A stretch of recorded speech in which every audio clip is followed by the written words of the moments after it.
Você já parou para pensar que, por trás do animal mais comum do nosso cotidiano, podem existir histórias estranhas, acontecimentos perturbadores e coisas que praticamente ninguém explica? Os cães estão presentes em guerras, religiões, experimentos científicos, lendas urbanas e até em relatos que desafiam a lógica. Alguns foram tratados como heróis, outros como símbolos divinos, e há casos onde eles se tornaram protagonistas de episódios sombrios que poucas pessoas conhecem. O que começa com o melhor amigo do homem pode descer rapidamente por camadas desconfortáveis, bizarras e até perturbadoras, onde fica difícil entender o que é mito e o que é instinto animal. Esse vai ser o primeiro de alguns estilos experimentais que eu pretendo trazer aqui para o canal esse mês aos sábados, onde, muito além de história, também vamos falar um pouco sobre mitologias, países e culturas, até para fazer jus ao nome do canal. Dependendo do desempenho que os vídeos sabáticos tenham, eles vão se tornar séries aqui no canal. Nesse primeiro experimento, digamos assim, eu quero mostrar um estilo de icebergs falando sobre animais, onde serão mostrados os lados mais enigmáticos e até mais sombrios de um animal, e eu decidi começar pelo cão, já que é um animal bem conhecido e presente na vida do homem. Se você quiser ver outro tipo de bicho tendo seu iceberg, é só deixar o like nesse vídeo e hypar caso esteja aparecendo aí embaixo, já que o futuro dessa série depende de você. Agora, sem mais conversa, vamos ao vídeo.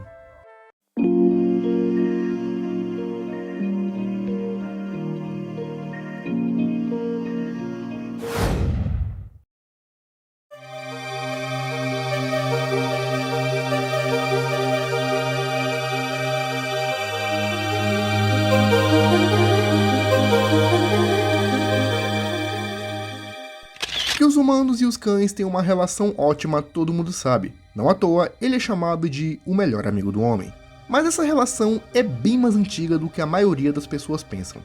Evidências arqueológicas indicam que os primeiros lobos começaram a se aproximar de grupos humanos ainda no período pré-histórico, atraídos por restos de comida e proteção indireta. Com o tempo, esses lobos menos agressivos passaram a ser tolerados, depois aceitos e finalmente integrados a comunidades humanas. Essa parceria evoluiu para coisas específicas como raça, proteção de aldeias, pastoreio de rebanhos ou simplesmente companhia. Na antiguidade, grandes civilizações como o Egito, Grécia, Babilônia e Roma já possuíam cães domesticados e utilizados em batalhas, expedições, navegações e até rituais religiosos. Não à toa, algumas culturas possuíam divindades associadas aos caninos, como por exemplo Anubis, mas lá na frente vamos falar um pouco mais sobre isso. Na Idade Média, os cães continuaram sendo utilizados para proteção e ataque, sendo usados em guerras e para guardar celeiros e despensas. Apesar de na maioria das vezes serem vistos apenas como objetos de trabalho, já existem relatos de famílias possuindo cães para companhia e como mascotes de membros da realeza e nobreza, embora esse conceito ainda não existisse na época. Na Idade Moderna, os cães foram gradualmente se tornando animais com vínculo afetivo com seres humanos, estando presentes em famílias e como símbolos de status entre a nobreza e realeza. Na sociedade moderna, essa relação se transformou novamente, com os cães ocupando um espaço familiar e emocional, sendo vistos como membros da família, ao mesmo tempo que ainda exercem papéis fundamentais como cães-guias, cães de resgate, policiais e apoio emocional. Essa proximidade explica por que os cães entendem comandos, expressões faciais e até rotinas humanas com tanta precisão, criando um vínculo que atravessou milênios e moldou o comportamento dos dois lados. Cães não apenas convivem com seres humanos, mas compartilham comportamentos e respostas emocionais surpreendentemente semelhantes.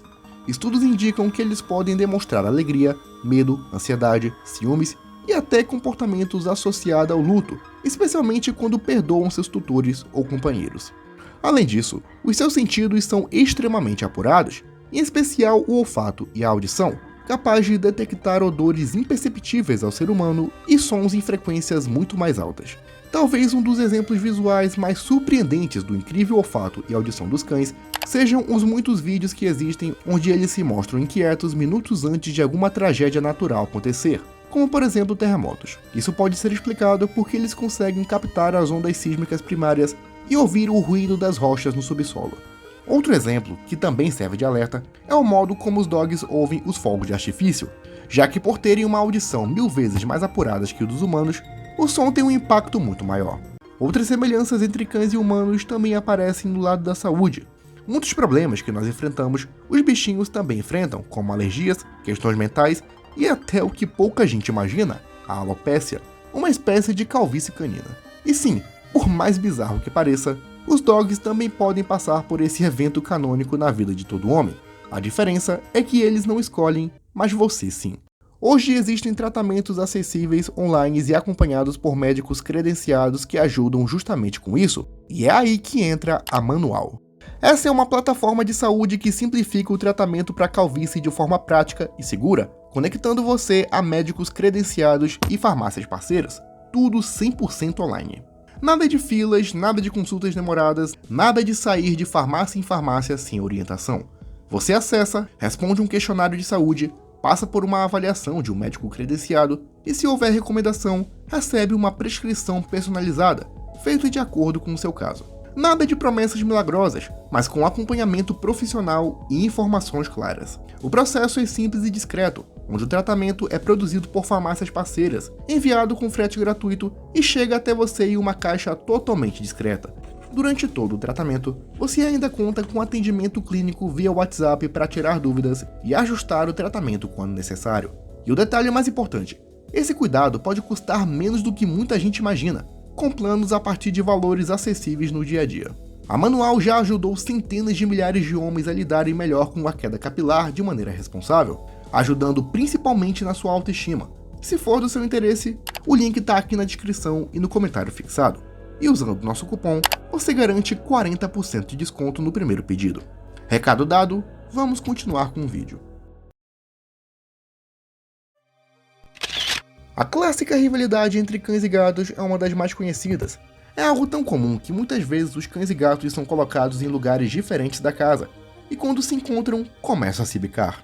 Isso é muitas vezes visto como algo natural, e as pessoas nem se perguntam a origem dessa rivalidade, mas ela tem possíveis explicações. Cães descendem de animais caçadores em grupo, tendem a reagir a movimentos rápidos e imprevisíveis, enquanto gatos são predadores solitários, possuindo comportamentos que ativam o instinto de perseguição canino. Além disso, a comunicação corporal entre as duas espécies é diferente. Sinais que indicam brincadeiras para um cão podem ser interpretados como ameaça para o gato e vice-versa. Outra questão é que felinos são bem mais territoriais que cães. A presença de um cão num território em que um gato considera dele pode ser vista como uma ameaça e gerar estresse. Por isso é bem comum que às vezes os gatos ataquem primeiro. Mas apesar de existir essa rivalidade e ela ser bem conhecida, não é nenhuma regra, já que muitas vezes cães e gatos conseguem viver de maneira harmoniosa, principalmente quando são criados juntos, podendo até desenvolver uma certa amizade. Aliás, se você quiser o iceberg sobre gatos, é só colocar aqui nos comentários e dar um like nesse vídeo. Em 1957, a cadela vira-lata laica, encontrada nas ruas de Moscou, foi escolhida e treinada para ser o primeiro ser vivo a orbitar a Terra a bordo da Sputnik 2. Na época, o mundo acabava de iniciar a corrida espacial, com a União Soviética e Estados Unidos disputando quem conseguia criar mais tecnologias para a exploração espacial. E enviar o primeiro ser vivo seria um grande trunfo para os soviéticos naquele momento. Laika passou por treinamentos intensos, envolvendo confinamento e exposição a ruídos extremos e forças gravitacionais elevadas. A nave foi enviada em 3 de novembro e foi um grande sucesso para a União Soviética. No entanto, infelizmente, a cadelinha morreu nas primeiras horas de lançamento devido ao superaquecimento da nave, coisa que já era prevista pelos cientistas envolvidos no projeto. Poucos meses depois, após orbitar diversas vezes no planeta, a nave entrou na atmosfera e a cápsula se desintegrou. Sua história se tornou um símbolo controverso. De um lado, um avanço científico e a corrida espacial. Do outro, o custo ético desse progresso. Laika nunca teve escolha, mas seu nome entrou para a história como um dos episódios mais marcantes e polêmicos envolvendo o uso de cães em experimentos científicos. Pode parecer engraçado, mas um dos piores ditadores da história tinha uma grande proximidade com cães, principalmente pastores alemães. O Bigode admirava muito os cães pela sua lealdade, obediência, disciplina e resistência, embora também utilizasse isso para alimentar a sua popularidade e imagem pública. Entre seus animais prediletos estava Blonde, um pastor alemão fêmea que o Führer ganhou de presente em 1941 e o acompanhou por boa parte da Segunda Guerra Mundial. Relatos de pessoas próximas indicam que Adolf demonstrava afeto pelo animal, gostava de brincar com ela e se mostrava mais relaxado na sua presença, contraste marcante com o comportamento público rígido. Fotografias e registros oficiais frequentemente mostravam Adolf e seus cães, reforçando uma imagem de um homem sensível e amante dos animais. Além de Blonde, ele teve outros cães ao longo de sua vida. Entre eles, destaca-se Wolf, nome pela qual usou para mais de um cachorro em períodos diferentes, e Muckel, outro pastor alemão que teve ainda nos anos iniciais de sua carreira política. Nos últimos dias de guerra, já isolado em seu bunker, Adolf ordenou a morte de Blonde e de outros animais com cianeto de potássio. Há quem diga que essa atitude era para evitar que os cães morressem nas mãos dos aliados, enquanto outros dizem que ele estava testando para ver se o veneno funcionava, o que muitos acreditam que seja uma prova de que sua relação com os cachorros era puramente propagandística. Ainda assim, é curioso ver que um dos maiores monstros que a história já viu tinha uma relação de proximidade com os animais. Falando em guerra, cães foram utilizados em conflitos armados de diversas formas, atuando como mensageiros, sentinelas, rastreadores de minas, socorristas e até combatentes treinados para atacar. Na Primeira e Segunda Guerra Mundial, milhões de cães foram incorporados aos exércitos, alguns se tornando famosos por salvar soldados feridos ou levar mensagens através de campos de batalha sob fogo inimigo. Entre os exemplos mais famosos de cães-soldados temos Stubby, um terrier americano que lutou ao lado de seu dono na Primeira Guerra Mundial, Smokey, um Yorkshire Terrier que participou de missões de resgate na Papua Nova Guiné na Segunda Guerra Mundial, Chips, um husky que foi condecorado por capturar sozinho um ninho de metralhadoras também na Segunda Guerra Mundial, e Nemo, um pastor alemão que atuou na Guerra do Vietnã salvando seu treinador após ser ferido em batalha. A presença de cães na guerra reforça uma complexa relação entre humanos e animais, onde lealdade e instinto são explorados até as últimas consequências em nome da sobrevivência e da vitória.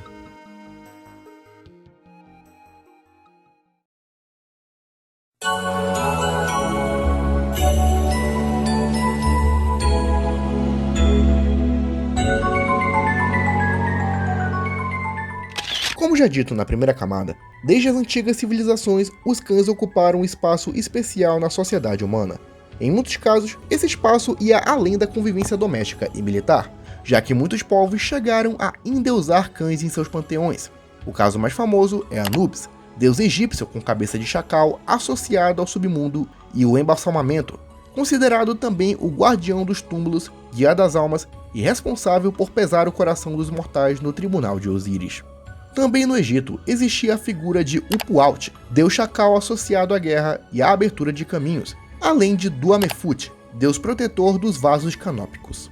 A mitologia grega não possuía um deus canino, mas muitas criaturas estavam associadas. Hécate, por exemplo, era a deusa da magia e da lua, estando associada também aos cães, com ela sendo sempre descrita acompanhados por 2 ou mais cães e lobos. O mais famoso, é claro, é o Cérbero, um cão de 3 cabeças que guarda a entrada do submundo, impedindo que vivos entrem e mortos escapem. Na mitologia azteca existia Xolotl, deus canino do relâmpago, do fogo e da morte. Na mitologia filipina existe Kimati, mascote do deus do trovão Kadlagan e representado como um grande cão branco. Já no hinduísmo, por vezes a figura de Sarama é descrita, sendo um cão divino pertencente aos deuses. Esse fenômeno de atribuir características espirituais e simbólicas tem um nome e se chama animismo. Essa prática era bem comum em sociedades antigas que enxergavam os animais como intermediários entre o mundo divino e o humano. No caso de cães, atributos como lealdade, vigilância e instinto protetor reforçavam essa associação com deuses ligados à morte, à proteção e à passagem entre os mundos. Essa simbologia também ajuda a explicar a ancestralidade dessa relação histórica. O Doberman é uma das poucas raças caninas cuja origem é bem documentada e atribuída a uma única pessoa. No final do século XIX, Carl Friedrich Louis Doberman, um cobrador de impostos que frequentemente lidava com situações perigosas, decidiu arranjar um cão de guarda que lhe desse proteção e lealdade. Porém, ao invés de simplesmente adotar um cão de guarda, ele decidiu literalmente criar a sua própria raça. Para isso, ele cruzou diferentes raças, incluindo Rottweiler, Pinscher alemão e possivelmente galgos, buscando um equilíbrio entre força, velocidade e obediência. O resultado foi um cão de aparência imponente e comportamento altamente vigilante, rapidamente adotado por forças policiais e militares. Diferente de raças que surgiram por seleção natural ou tradição cultural, O Doberman é considerado um exemplo claro de criação artificial funcional, desenvolvido para atender a uma necessidade humana específica. Quando o Titanic afundou em 1912, mais de 1.500 pessoas perderam suas vidas, enquanto cerca de 700 sobreviveram. Entre elas, 3 cães. 2 eram da raça Pomerânia, pertencentes a passageiros de primeira classe, e um terceiro era um pequinês chamado Sun Yat-sen.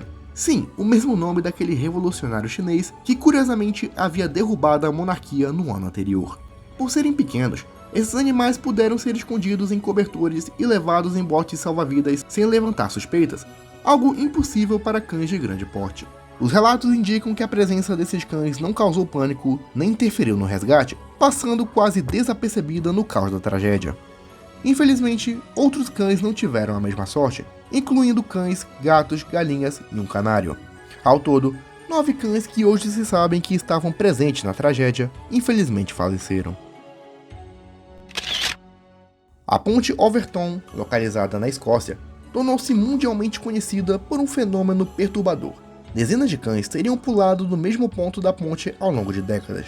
Relatos começaram a surgir nos anos 50, sempre descrevendo cães que, aparentemente sem motivo, corriam e saltavam da estrutura, muitas vezes resultando em morte. O mistério rapidamente atraiu a atenção da mídia, moradores locais e até investigações de comportamento animal. Explicações científicas sugerem que o fenômeno pode estar ligado ao olfato canino. A presença de visons e outros pequenos mamíferos sob a ponte teria criado odores intensos, confundindo os cães e levando-os a saltar ao tentar alcançar o forte cheiro. Ainda assim, o local permanece envolto em lendas, histórias sobrenaturais e debates, ocupando um espaço clássico na lista de mistérios envolvendo animais. Hachiko foi um cão de raça Akita que viveu no Japão entre 1923 e 1935 e se tornou símbolo mundial de lealdade. Todos os dias, ele acompanhava seu tutor até a estação de trem de Shibuya e retornava no fim da tarde para recebê-lo. Após a morte repentina do tutor, Hachiko continuou indo à estação diariamente no mesmo horário por quase 10 anos, aguardando alguém que nunca mais voltaria.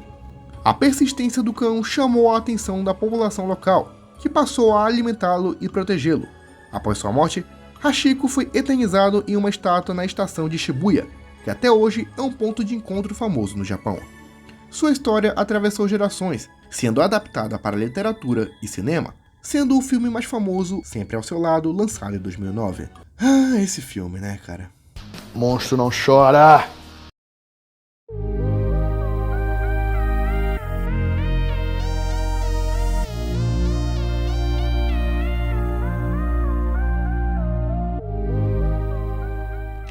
A violência contra animais, especialmente contra cães, é uma realidade muito mais comum do que se imagina aqui no Brasil. Casos envolvendo cães costumam gerar grande comoção pública justamente por serem animais próximos da convivência humana, o que torna a agressão ainda mais perturbadora. Um exemplo recente é o do cãozinho Orelha, que ainda está gerando uma repercussão gigante na internet e gerando ainda mais debates sobre maus tratos aos animais. Esse caso me faz lembrar também do Manchinha, de 2018, onde um cãozinho foi brutalmente morto por funcionários de uma rede de supermercados em Osasco. Não só a violência física, mas também são considerados formas de abuso a privação de comida, bebida, cuidados veterinários e aquela coisa repugnante que começa com Z. No Brasil, a legislação trata a violência contra animais como crime ambiental desde 1998 e em 2020 a lei foi endurecida. Qualquer caso de maus tratos é punível com multa, perda da guarda e até prisão, que pode variar em alguns meses até 5 anos. O presidente russo Vladimir Putin é frequentemente associado à imagem de um líder austero e estrategista, mas também é conhecido por sua relação pública com cães. Ao longo dos anos, Putin teve diversos cães, muitos deles recebidos como presentes diplomáticos, incluindo labradores, pastores e raças típicas da Rússia. Um dos mais famosos foi Connie, uma labradora preta que aparecia com frequência em encontros oficiais e eventos internacionais, ajudando a construir uma imagem de proximidade e controle emocional. A presença desses cães gerou situações desconfortáveis, como encontros diplomáticos em que visitantes demonstraram medo, criando momentos de tensão silenciosa. Muito além de simples presenças simbólicas, essa é a prova de como cães podem ajudar a montar a imagem de uma figura pública. Uma história bem parecida com a de Hachiko é a de Greyford Bob. Ele foi um pequeno cão de raça Skyer Terrier, que viveu na Escócia no século XIX e se tornou conhecido por um comportamento incomum. Após a morte de seu dono, Bob passou a permanecer diariamente ao lado do túmulo dele no cemitério de Greyford, em Edimburgo, recusando-se a se afastar por anos. Mesmo sob condições climáticas severas, o cão continuou retornando ao local, chamando a atenção da população. A história ganhou tanta repercussão que moradores passaram a cuidar de Bob, garantindo comida e abrigo ocasional. Após sua morte, uma estátua foi erguida em sua homenagem, transformando-o em símbolo de lealdade extrema. Assim como Hachiko, Bob ganhou 2 filmes de sucesso, um em 1961 e outro em 2006. A sinofobia é o medo intenso e irracional de cães, indo muito além de um simples receio ou desconforto. Pessoas com essa fobia podem apresentar sintomas físicos como taquicardia, sudorese, tremores e crises de pânico apenas ao ver um cachorro, mesmo que ele esteja preso ou a uma certa distância. As origens da sinofobia costumam estar ligadas a experiências traumáticas, como ataques na infância, convivência com cães agressivos, ou até relatos repetidos de situações violentas envolvendo esses animais. Em alguns casos, o medo não vem da experiência em si, mas do aprendizado quando pessoas vivem em um ambiente onde cães são considerados ameaça. Do ponto de vista psicológico, a sinofobia está ligada a mecanismos primitivos de defesa. O cérebro associa a imagem do cão a uma ameaça, ativando respostas automáticas de sobrevivência.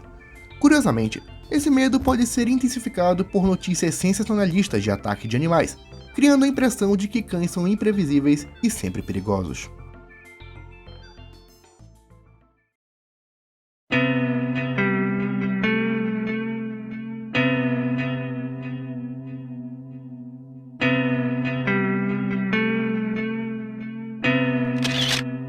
Em 1980, um dos episódios mais tristes e revoltantes envolvendo cães de rua aconteceu no Peru. Na época, o país vivia em constante conflito com ataques do grupo da esquerda radical maoísta, o Sendero Luminoso. O objetivo desse grupo era tomar o poder através de uma revolução armada e instaurar um regime comunista inspirado no modelo chinês, que, entre outras coisas, pregava pelo isolacionismo. Após a morte de Mao Tse-tung em 1975, pouco a pouco a China começou a se abrir ao mundo, principalmente após as reformas de Deng Xiaoping, secretário-geral do Partido Comunista. Essas reformas econômicas e o abandono do maoísmo fizeram o grupo Sendero Luminoso se revoltar contra o novo governo chinês, já que considerava uma traição aos valores de Mao e uma adesão secreta ao capitalismo. E é aí que entra a barbárie. Como forma de protestar contra essas medidas e causar um impacto na população, os senderistas, durante a madrugada de 26 de dezembro de 1980, amarraram diversos cachorros sem vida em postes e lugares públicos de Lima. Em cada animal visto pela cidade, haviam placas de xingamento ao governo, ao novo líder chinês e avisos de que dentro dos cães haviam bombas. A polícia peruana ordenou o isolamento das áreas onde haviam corpos de animais e diversas ligações de bairros de Lima denunciavam tais ocorrências. A imagem dos cães sem vida amarrados nos postes, mais as mensagens de ódio, traumatizaram a sociedade peruana da época, com o Sendero Luminoso passando a ser considerado um grupo terrorista pelo governo. Muito além do impacto naquele momento, esse episódio foi profundo no imaginário popular e cultural, já que misturou um terror político e maus tratos aos animais. Nos anos seguintes, outras ocorrências de violações aos direitos dos animais e direitos humanos seriam associados ao Sendero Luminoso, e anos depois, os próprios líderes, como Abimael Fernandes, confessariam publicamente que o grupo foi responsável por esse episódio e que a intenção era justamente causar medo ao governo. Até hoje, esse episódio é marcado no imaginário peruano. Apesar da imagem geralmente positiva de cães, não são poucos os registros de ataques de cães a seres humanos, muitos deles causando mortes. Dados estatísticos indicam que esses casos são raros quando comparados a outras causas de mortes e ataques de outros animais, mas costumam ganhar grande repercussão midiática quando acontecem. Esses ataques podem ocorrer por diversos fatores, como negligência, falta de socialização do animal, ambientes inadequados e, em alguns casos, cães treinados para a agressividade.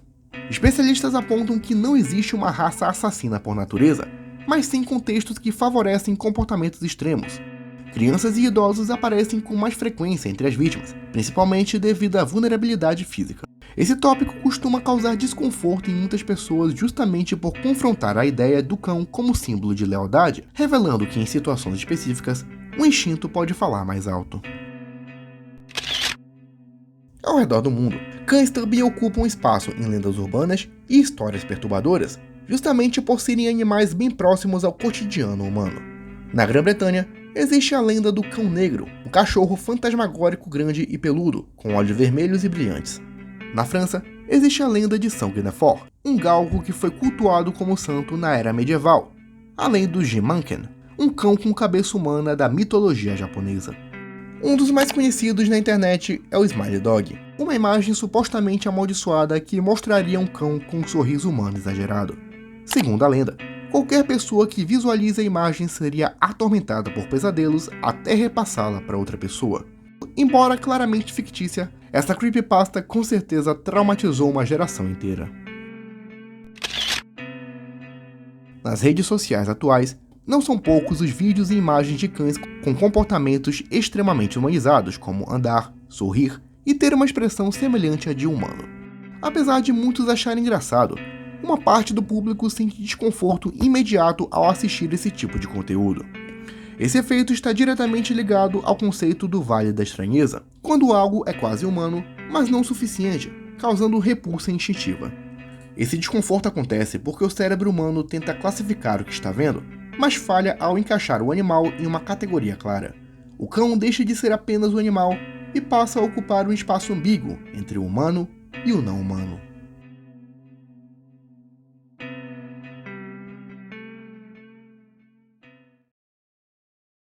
E é isso, pessoal. Se você gostou do vídeo, já peço que deixe seu like, se inscreva no canal, ative o sininho de notificações e siga nossas páginas paralelas.